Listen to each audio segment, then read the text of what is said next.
ফের রাজ্য সরকারের পুজো অনুদান প্রত্যাখ্যান। দিনে দুবার ব্যবহার করো স্টপেজ ক্রিম আর নিজেকে রাখো এভারগ্রিন। কেয়াশেক আরোমা থেরাপি স্টপেজ ক্রিম আর খুঁজে পাও নতুন আমিকে। সরকারি অনুদান ফেরালো উত্তর 24 পরগনার আড়িয়াদহর একটি ক্লাব। পুজো অনুদানের টাকা ফেরালো আড়িয়াদহ বিজয় সংঘ। ক্লাবের বার্তা, পুজো হোক আচার মেনে, উৎসব হোক বিচার পেলে।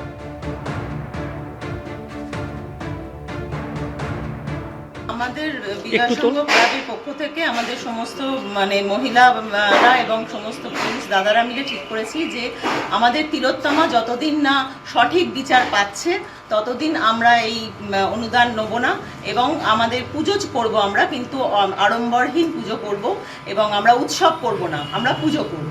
এটাই আমাদের সকলের তরফ থেকে একমাত্র সিদ্ধান্ত। আমাদের কোনো সমস্যা হবে না, কারণ আমরা সবাই মিলেমিশে আমরা এই পুজোটা চিরকাল করে আসি।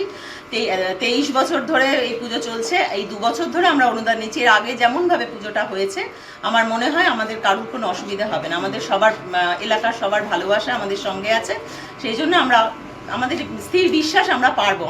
আমাদের বেশি আড়ম্বরের দরকার নেই। আমাদের সবার বোন মারা গেছে, আমাদের কারোর মেয়ে মারা গেছে, আমরা কেউ মা হিসেবে তার পেছনে সঙ্গে আছি, আমরা দিদি হিসেবে তার পেছনে আছি। আমার তো মনে হয় সবাই আমাদের এটাতে যোগদান করা উচিত। এখানে কোনো দল নেই, এখানে কোনো নেই। আমাদের একটাই চাওয়া, আমাদের একটাই পাওয়া হচ্ছে আমাদের তিলোত্তমা বিচার পাক। এদিকে টানা আন্দোলন চালিয়ে যাচ্ছেন জুনিয়র চিকিৎসকরা। আরজিকর কাণ্ডে লম্বা লড়াইয়ে প্রস্তুতি নিচ্ছেন তারা। স্বাস্থ্য ভবনের সামনে এভাবেই আন্দোলনকারীদের জন্য ফুড ক্যাম্প তৈরি হয়েছে। এই আন্দোলনের যে স্থল তার ঠিক শুরুর দিকে দেখতে পাচ্ছ যে আন্দোলনের স্থল যেখানে রয়েছে, অবস্থান যেখানে রয়েছে, সেই অবস্থানের জায়গা থেকে তারা কোনোভাবে সরবেন না সেটা বোঝা যাচ্ছে। এবং তার যে প্রস্তুতি, এখানে এই জায়গাটা হচ্ছে বেসিক্যালি ফুড কাউন্টারের মতো।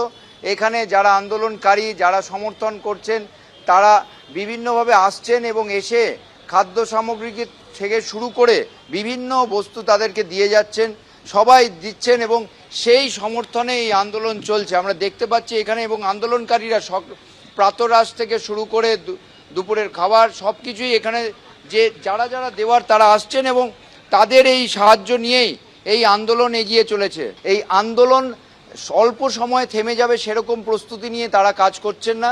এখানে এমন একটা পরিস্থিতি যে যারা আন্দোলন করছেন তারা যাতে কোনো সমস্যায় না পড়েন তার জন্য আমরা কথা বলবো ডক্টর সায়নের সঙ্গে। আপনারা এই যে ক্যাম্প করেছেন এইখানটা, এই কাউন্টারটার কি দরকার? এখানে আমাদের খাবার দাবার থেকে শুরু করে বিভিন্ন ফার্স্ট এডের জিনিসপত্র এবং সাবান, হ্যান্ড ওয়াশ, ফিনাইল, ডেটল, পরিষ্কার করার বিভিন্ন জিনিসপত্র যেটা লাগতে পারে সেখানে সাধারণ মানুষই এসব দিয়ে যাচ্ছেন, সেগুলো আমাদের এখানে মজুত রয়েছে। এবং এখান থেকেই আমাদের ব্রেকফাস্ট, লাঞ্চ, ডিনার সবকিছু দেওয়া হচ্ছে।